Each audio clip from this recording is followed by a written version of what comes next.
안녕하십니까. 어깨 아프면 견우입니다. 오늘 경우가 30대 중반에 을지로 해서 고깃집을 하는 사장님의 사례를 소개해 보려고 합니다. 먼저 치료기 살펴보겠습니다.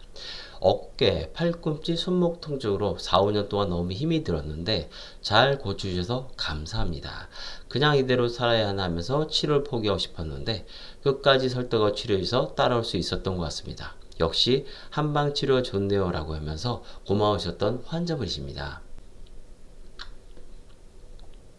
중구 을지로에서 고깃집을 하시는 30대 중반의 사장님이셨습니다. 4, 5년 전에 무거운 물건을 들면서 갑자기 오른 어깨가 아프기 시작했습니다. 처음엔 일이 힘들어서 그런가 보다 하고 그럭저럭 지냈는데 낫지 않아서 정형외과 가서 MRI 초음파를 촬영 후 어깨 관절 와순 파열 진단을 받았습니다.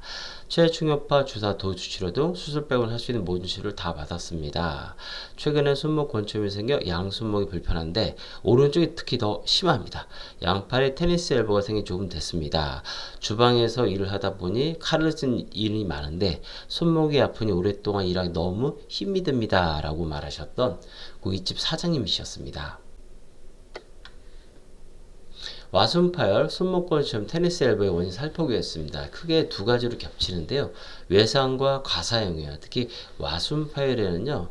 과사형 중에서 어떤 과사형이냐면 반복적 과사형을 하는 경우에 와순파열 자주 걸릴 수 있습니다. 그래서 와순파열, 손목건처럼 테니스 엘보의 공통적 원인은 외상과 과사형이지만 특히 와순파열의 경우에 반복적 과사형을 하는 분이라면 생길 수 있다는 것을 한번 생각해 볼 필요가 있습니다.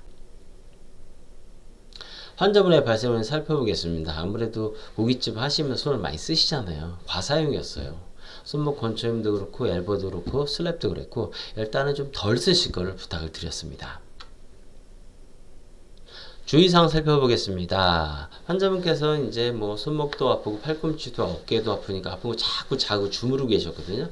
그런 것은 도움이 되지 않습니다.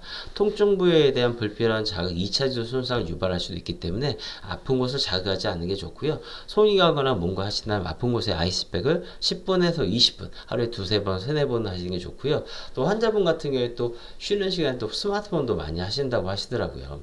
아무래도 많이 써서 그런 건데 아무래도 좀 덜 쓰시는 게 낫겠죠. 그래서 꼭 필요하시면 쓰시지만 그렇지 않은 경우 스마트폰 사용이라도 좀 자제하시면서 아픈 곳에 아이스팩을 할 것을 부탁을 드렸습니다. 환자분의 중요한 치료 방법 살펴보겠습니다. 어깨, 팔꿈치, 손목 주변 근육을 풀어주면서 어깨, 팔꿈치, 손목에 대한 불편한 자극을 줄이고 무겁거나 힘쓰는 일을 피하며 아픈 팔사용을 50% 줄이고 어깨, 팔꿈치, 손목의 바른 정렬을 도와주며 증상에 맞는 스트레칭을 하며 건과 건초, 관절 와순의 안정을 이루고 원기를 끌어올려 재발 방지하면 괴로움과 고통에서 벗어날 수 있습니다. 견우방송 보시는 분들 아실 거예요. 제 방송의 핵심 뭐냐면 증상별 주의사항이에요. 근데 와순파열이라든가 손목건초염과 엘보의 공통점은 뭐냐면 과사형과 외상이에요. 외상으로 온 건 뭐 어쩔 수 없겠지만 그 다음에 과사형이거든요. 아무리 좀 일을 많이 하시고 이런 분들이면 쉬는 시간만이라도 스마트폰 사용을 줄이는 게 좋고요. 아픈 곳에 아이스팩을 10분에서 20분, 두세 번, 세네 번은 좋지만 아픈 거 자꾸 주무르거나 마사지 하는 건 도움이 되지 않습니다. 특히 손목건초염 같은 경우에는 짚거나 짚고 하는 거, 짜는 거, 아픈 거 누르거나 이런 것들 좀 주의하시는 게 좋고요. 테니스 엘보라고 하면 환자분 주의사항은 뭐냐면 이쪽 팔이 아프면 이쪽 팔만 쓰는 사람들이 있어요. 그럼 어떻게 될까? 여기도 와요. 그래서 엘보가 한쪽에 3개월 이상 됐다고 하면 다른 쪽에도 생길 가능성이 되게 커요. 근데 이 테니스 엘보 같은 물건을 이렇게 드시는 게 아니라 이렇게 드시는 거. 그럼 골프 엘보는 이렇게 드시는 게 아니라 이렇게 드시는 거겠죠. 아침에 뻐근하다고 자꾸 막 주무러 막 이런 거 하시는 분들이 있는데 그런 건 추가적인 손상을 가질 수 있기 때문에 안 하시는 게 좋아요. 특히 어깨 관절 와순파열은 아까도 말씀드렸지만 외상으로도 발생할 수 있지만 대부분 뭐냐면 반복적 과사형이에요. 그럼 뭐죠? 뭐 설거지라든가 화장실 청소라든가 전기 청소 이런 반복적 왔다 갔다 하면서 뭔가 하는 것들 있죠. 그런 것들도 나빠요. 특히 헬스에서도 헬스를 오래 하시는 분에게 생기는 것 중에 하나 바로 슬랩이거든요. 계속 뭔가를 할 거 아닙니까? 그래서 반복적인 과사형을 하는 분들이라면 충분한 수면과 휴식을 통해서 회복할 수 있는 시간과 여유를 주시는 게 좋습니다. 치료하는데 시간이 오래 걸릴 줄 알았는데 이렇게 빨리 나아지니 정말 신기합니다.